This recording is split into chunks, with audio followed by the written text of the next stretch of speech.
మేషరాశి వారికి ఎలా ఉండబోతుందో ఈ వీడియోలో సవివరంగా సంపూర్ణంగా తెలుసుకుందాం.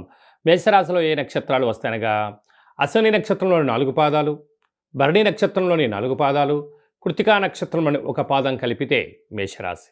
అలాగే చాలామందికి పుట్టినటువంటి కాల సమయంలో డేటా ఆఫ్ బర్త్లో లేనటువంటి వారందరికీ పేరు యొక్క మొదటి అక్షరాన్ని అనుసరిస్తూ ఆ రాశిని తెలుసుకునే ప్రయత్నం చేద్దాం. చూ, చే, చో, లా, లీ, లు, లే, లో, ఆ అక్షరాల వారందరూ మేషరాశి జాతకులే. మేషరాశి యొక్క అధిపతి కుజ భగవానుడు. వీరికి 2వ స్థానంలో దేవగురు బృహస్పతి వక్రగమన సంచార స్థితిలో ఉండడం, మాఘ అమావాస్య మాఘమాసంలో త్రయోదశి మహాశివరాత్రి సందర్భంగా మహాదేవుడికి నవధాన్యములతో కలిపినటువంటి ధాన్యములతో మహాదేవుడికి రుద్రాభిషేకం చేసుకున్నట్లయితే, అంటే ముందు రోజే నవధాన్యాలను పాలలో నానబెట్టి 2వ రోజు తీసుకొని వెళ్ళి మహాదేవుడికి అభిషేకం చేసినట్లయితే వీరికి గ్రహదోషం, ధనపరమైన చిక్కులు తొలగిపోతాయని చెప్పి గమనించగలగాలి. మేషరాశి వారు ఈ వీడియో మీరు చూస్తున్నారు అన్నట్లయితే మహాదేవుడికి సేవ చేసే సమయం ఆసన్నమైంది అని చెప్పి మీరు గుర్తుపెట్టుకోగలగాలి. మహాదేవుడు సిద్ధంగా ఉన్నారు. మీరు ఎప్పుడు స్మరిస్తారా, మీరు ఎప్పుడు అభిషేకం చేస్తారా, మిమ్మల్ని ఆశీర్వదించడానికి మహాదేవుడు సిద్ధంగా ఉన్నారు. కనుక ఈ వీడియో మీరు చూడడమే మహాదేవుడి యొక్క ఆశీస్సులు మీ పైన ఉన్నాయని చెప్పి గుర్తుపెట్టుకోగలగాలి. 6వ స్థానంలో కేతు సంచార స్థితి ఉండడం వలన దయచేసి ఎవరికి అప్పులు ఇవ్వద్దు, అప్పులు తెచ్చుకోవద్దు. ఉండబడిన దాంట్లో సర్దుబాటు జీవితాన్ని మీరు ఏర్పాటు చేసుకోగలిగితే ఉజ్వల బంగారు భవిష్యత్తుకు స్థిర ధనకనక వస్తు వాహనాలు మీ సొంతమవుతాయి.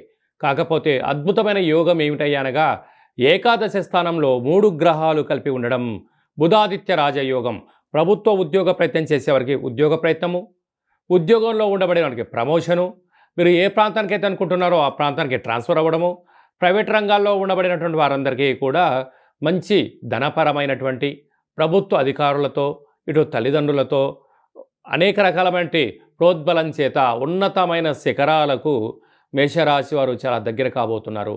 విజయం మీ పాదాల దగ్గర ఉంది. వాటిని కరెక్ట్గా మీరు సమయ పాలన, హార్డ్ వర్కు, ఆపై భగవంతుడి ఆశీస్సుల వలన ఉన్నతమైన విజయం మేషరాశి వారి సొంతం కాబోతుంది. వ్యయంలో రాహుతో కలిపి ఏడాది తర్వాత శుక్రభగవానుడు ఉండడం వలన విలువైనటువంటి వస్తువులైనటువంటి ఫోన్లు కానీ, ల్యాప్టాప్లు కానీ, టీవీలు, రిఫ్రిజిరేటర్లు కానీ బ్యాంకు లావాదేవీలలో చాలా అప్రమత్తత అవసరం ఉండి తీరాలి. లేకపోతే ఓటీపీలు దొంగిలించబడడం, డబ్బులు మాయమవడం, విలువైన కార్లు, బంగ్లాలలో దొంగలతో బాధతో ఉండే పరిస్థితి ఉంటుంది. కనుక నిత్యము అప్రమత్తత చాలా అవసరం అని గుర్తుపెట్టుకోవాలి. సాఫ్ట్వేర్ ఉద్యోగస్తులు, హార్డ్వేర్ ఉద్యోగస్తులు, అలాగనే వ్యవసాయ సోదరీమణులు, గృహ భవన నిర్మాణ కార్యక్రమం చేసేటువంటి కార్మిక సోదరులు, అలాగనే వాహన క్రయ విక్రయాలు చేసేటువంటి వారందరికీ కూడా, విశేషమైనటువంటి హోటల్ వ్యాపారస్తులు కూడా శుచి, శుభ్రత, భగవంతుడి యొక్క ఆశీస్సుల వలన ఉన్నతమైన స్థితికి మేషరాశి వారు జరగబోతున్నారని చెప్పి గమనించాలి.